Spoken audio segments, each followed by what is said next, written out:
We have news that Osama bin Laden is dead. How do we hear this? On video screens. Okay? May 2011, you have a video screen. Bin Laden is dead. And who is the source to confirm whether that is true or not? It's the president. Now the question is the same old question. Do you trust the president or don't you trust the president? And that really divides people. Some people trust the president and some people don't. What's the evidence? The president published pictures where they say, we are looking at a picture of how Osama bin Laden is killed, but we don't see the picture of how bin Laden is killed. What we do get as historians is a picture of the house where he allegedly was. That's in Pakistan. And we get pictures of blood on the floor, and the footage is, this is exclusive news. Just think about the quality of information that you get that is sold as exclusive news. It's very poor, because we don't see bin Laden. It could be anybody who lost blood there.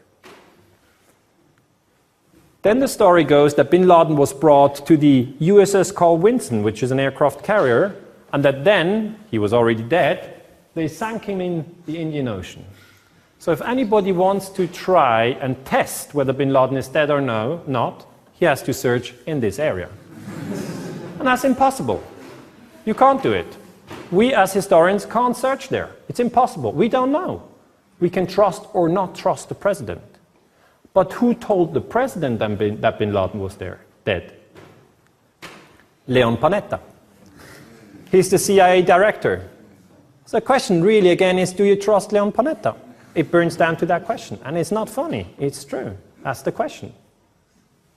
You can also, there's another person who was involved in the killing of Osama bin Laden, and his name is William McRaven. He's an admiral, so he's a high-ranking officer, and he runs the Joint Special Operations Command. That's the Special Forces.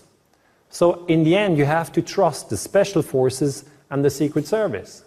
And that makes it very difficult, because the Special Forces and the Secret Service are considered as the ones who are involved in the crime by those who think it was Lee Hop and Me Hop. Do you understand? It really divides into different groups. So bin Laden, probably, is dead. Do we have anybody else? Anybody else who can confirm what happened on 9/11? Yes, we have somebody. His name is Khalid Sheikh Mohammed. He was captured in 2003 in Pakistan. He's usually called KSM because Khalid Sheikh Mohammed is a bit long. And then he was brought to Guantanamo. And he claims that he was tortured in Guantanamo. And in 2007, Khalid Sheikh Mohammed says that he was responsible for 9/11. Okay? And that bin Laden was involved in 9/11. So he's now the prime witness for the surprise story. The problem is, if he's been tortured, people say, you know, you'd say anything under torture. It's not a valid testimony. So the US Attorney General, so it's the Justice Minister in the US, Eric Holder, announced in November 2009 that he wants KSM to take him from Guantanamo and bring him to New York and have a fair trial. You know, public, with a hearing, everything. But then, in April 2011, so that's new, he declared that KSM will not be brought to New York, but face a military trial at the Guantanamo Bay detention facility. So really, you have, in the end, probably a military trial. If he's found guilty, he will face the death penalty, and then that will be the end of the story.